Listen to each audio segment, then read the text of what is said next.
Très heureux de vous retrouver pour cette nouvelle édition de Décryptage qui reçoit aujourd'hui Dahlia Khalifa, la directrice régionale de la société financière internationale pour l'Afrique centrale, le Libéria, le Nigéria et la Sierra Leone.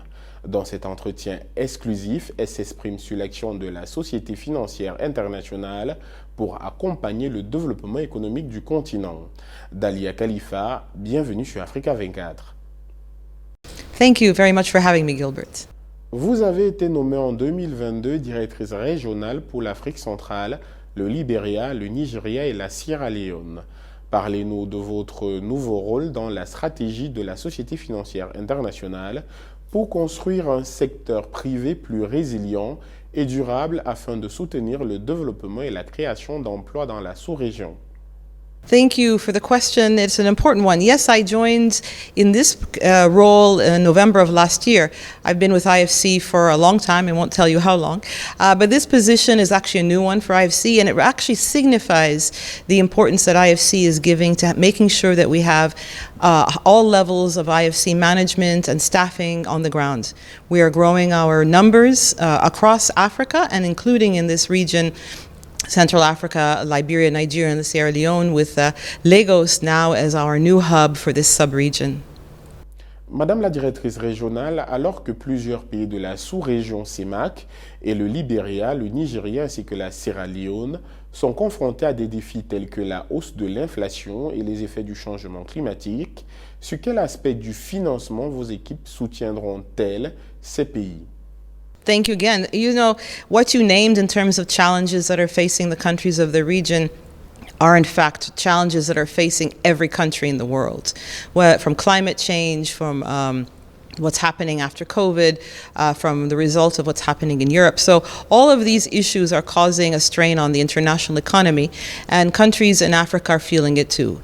And the countries of Central Africa are feeling it particularly because they are vulnerable in terms of food security, in terms of the effects of climate change in many, many areas. And IFC, as an international finance institution, focuses on supporting private sector development by financing private sector companies so that they can create jobs, but they can also become resilient in the face of these kinds of pressures, from international pressures, global pressures, but also more regional pressures. When you have resilient private sector companies that are able to create jobs and maintain jobs, that builds up into a more resilient economy. And so that is the focus of IFC, which is a part of the World Bank Group. And we look at all sectors of the economy where we feel that there is areas for growth, opportunities for growth in the face of challenge, such as infrastructure, such as agribusiness, especially agribusiness value chains, entrepreneurship, manufacturing, and financial sector growth as well. Au 30 décembre 2022, la Société financière internationale avait un portefeuille d'investissement et de conseils en Afrique centrale et au Nigeria estimé à plus de 2 milliards de dollars dans les domaines des services financiers, des infrastructures et de l'agro-industrie. Peut-on savoir à ce jour quel est l'état d'avancement de ces projets? So actually the number now, as of the latest numbers that I have, are much more than that. It's about $2.6 billion actually. The majority of that amount is in Nigeria, being the largest economy in Africa. But of course we're hoping to grow that even more. $2.6 billion is actually a drop in the bucket. As you saw today in the conference, Central Africa needs about 300 billion just to overcome the effects of climate change, climate adaptation.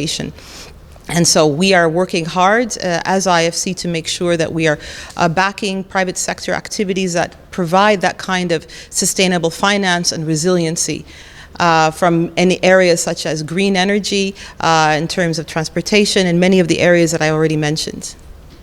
Quelles sont les interventions de la Société financière internationale pour soutenir le développement économique dans la zone CEMAC?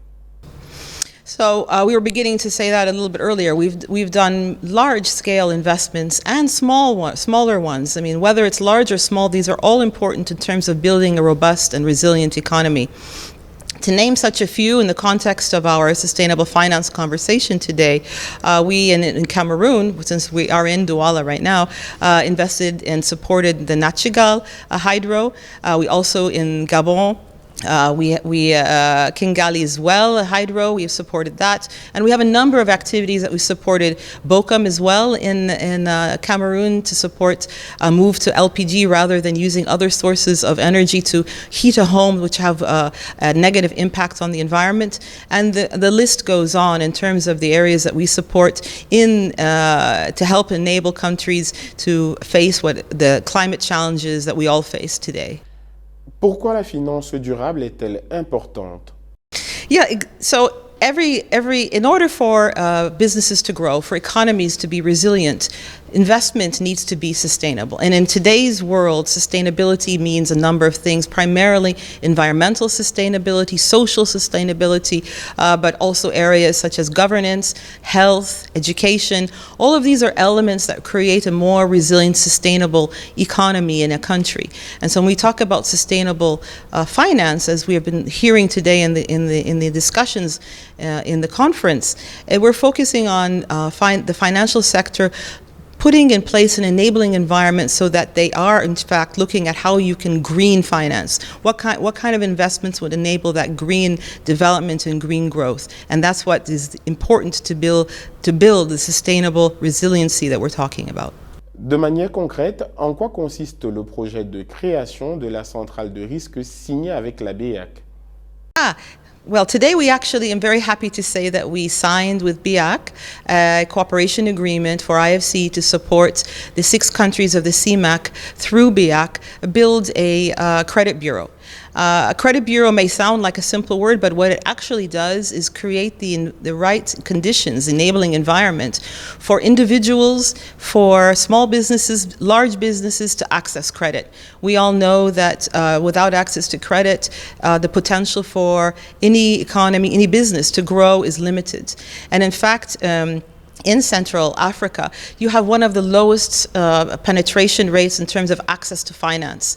Only 10% of businesses in this part of the world actually take credit or are able to grow through financial sector opportunities. So we are trying to address that by putting in place a credit bureau regulatory framework and getting to a point where we have an actual functioning credit bureau where individuals can build a credit history and companies can have a credit history and therefore access credit through the banking sector. Dahlia Khalifa, directrice régionale de la société financière internationale pour l'Afrique centrale, le Libéria, le Nigéria et la Sierra Leone. Merci d'avoir répondu aux questions d'Africa 24. Merci d'avoir suivi cette édition de Décryptage. Retrouvez dans un instant une nouvelle édition de l'information. Et vous le savez déjà, le meilleur de l'actualité africaine, c'est aussi sur le site africa24tv.com et sur l'ensemble de nos réseaux sociaux Facebook, Twitter, YouTube et LinkedIn.